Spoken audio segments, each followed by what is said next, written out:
with John Larkin. He's our environmental dude. We got involved in the group. G'day John, how did you get involved in all this? Well, it's about in March 2019 I heard that there was a highway going through here, and I realized that it was going right behind pretty much my parents' house, not too far away, and I was like, I really didn't want them to have the last years of their lives be construction zones. So that prompted me to get involved, and basically I started researching how many bird species there were in Eagleby, and found out there was close to 300 bird species, and that's probably one of the highest areas in Australia, which is incredible.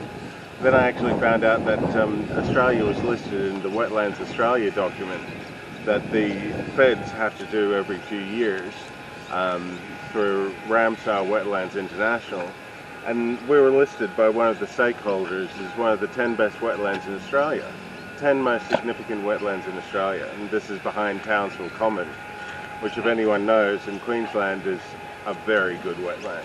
But the Eagleby Wetlands that are just here behind us, for some reason they missed out on getting the Ramsar listing.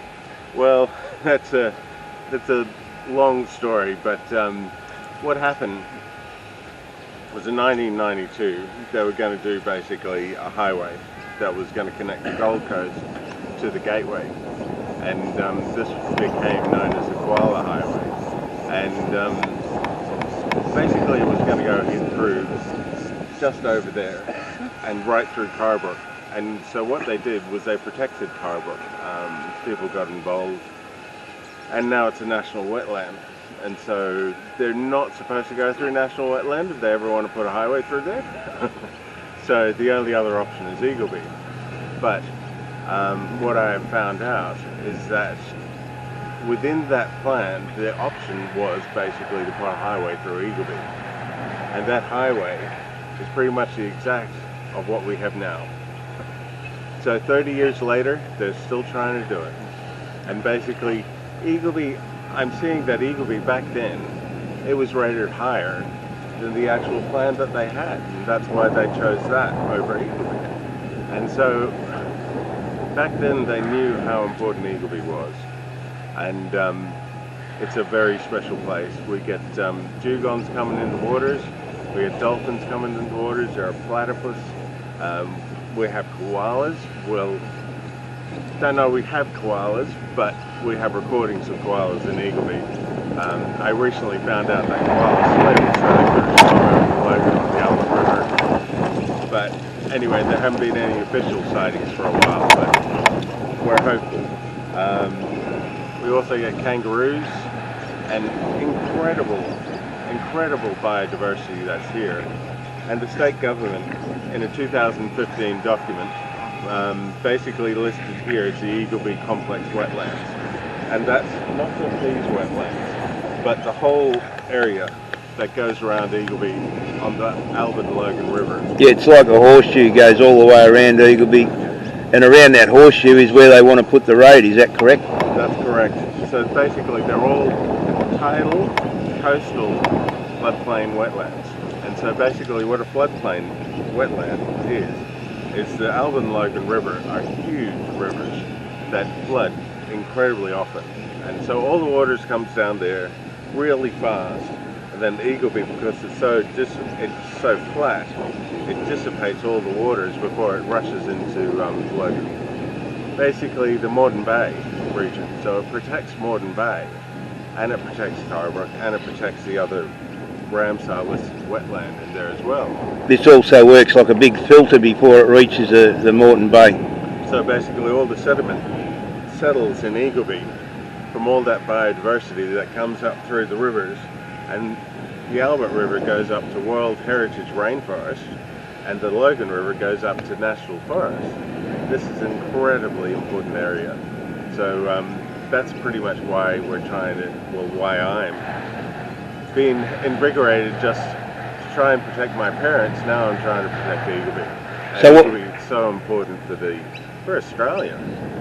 So what's our final bird count? What are we up to?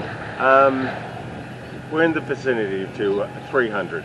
It could be a little bit above or a little bit below, but There are migratory shorebirds that go all around the world, pretty much from Siberia all the way down Asia, into Australia, and then back through up to India. And they just come here to lay their eggs and do their thing, raise their chicks? The main thing is that they need feeding zones, and it is set within international wetlands documents that the limits of the migratory shorebirds are protected. And this is because for the biodiversity, the genetic diversity within bird species, they come out to basically those limits and they feed, and then they get enough food to basically travel down south. So if they don't have Eagleby, they don't get food, and then they basically have a problem making it south. And because the environment is changing and getting a little bit more sensitive, you need these places for those migratory shorebirds, and that's why we protect them. And there are international agreements on protecting them. And there are 26 recorded migratory birds in Eagleby. And then with the federal government saying that this area is habitat, we reach about 46 migratory bird species that need Eagleby. That's a massive amount of birds that need it and that are supposed to be protected. And of course we've got people from all over the world, not just the birds that come here from all over the world, but when we don't have the COVID-19 stuff going on, we have people come from all over the world just to look at our species of birds we have around here. And what we've got here is an ecosystem all on its own. Yeah. In a lot of these wetlands we have around, each one is indifferent to its own, to the next, and different sorts of birds and different sorts of critters are living in there. Yeah. The reason why they called it, I believe they called it a complex wetland system, is basically on the Logan River you have certain kinds of Melaleuca wetlands. On this side of the river you've got a totally different environment. So there's so many different types of wetlands, and we've got a lot of them. Yeah, we've got some awesome old trees here. Yeah. And I mean, you can imagine back in the day, this all being forest, and these wetlands are all what's left of them now, due to man clearing for cane farms and everything else. And the birds know the region, they know the area and how much it means to them. I mean, that's what we need to protect, is for the future generations, and who knows what's going to happen in the future, but we can't go so far as to push nature to a limit that it can't recover. And that's what we're getting to. And with this highway, it seems like a dam between the two rivers. Animals don't want to live next to a highway.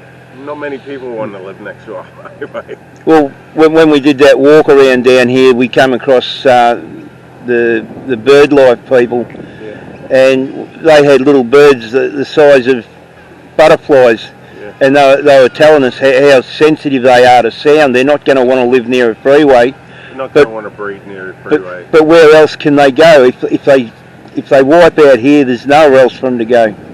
I don't know, so we just have to keep on pushing. But one thing I remembered is that we get 21 of the 24 raptors of Australia.